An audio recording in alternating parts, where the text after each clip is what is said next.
बै समाव जोंनि आबादारिफ्रा गोबां लस जानो गोनां जादोंमोन खिन्थु नोंथाङा बाथ्रा बुंदिने दिनैसिमबो नोङो केबिनेट मिनिस्टार जानानै नों एसेम्ब्लियाव आबादारिनि थाखाय फंसे बाथ्रा बुंनानै रेकर्ड दङ ना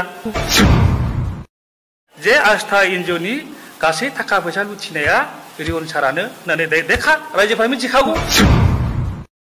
गभर्नमेन्टनि फैसाजों बिथाङा इउएन पार्कखौ बिजनेस खालामदों बर' जोंनि इउएन फादार अफ बड'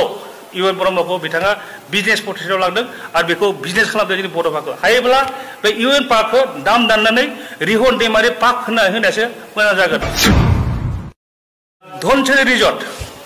धनसिरि रिजर्टखौ कौटि थाखा खरस खालामनानै गभर्नमेन्टनि फैसाजों बानायफुंनाय जादोंमोन किन्तु रिहन दैमारिया धनसिरि रिजर्टखौ 100 बोसोरनि लिजाव लादों आरो अखा फ्रि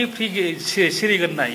किन्तु दायो अखाया अबिनाश दैमारि आरो रिहन दैमारिनि गेजेरावहाय अखा फ्रि सिरिला अखा जामसो सिरिसिगोन 20 बोसोर एमएलए जानायनि सिगां नोंथाङा सासे काट पेपारिमोन 20 बोसोर आं एमएलए इलेक्सननिफ्राय जुरिजेननानै 20 बोसोर आं नोंथांनो थाबोदों नोंथाङा नुवाखैमोन नामा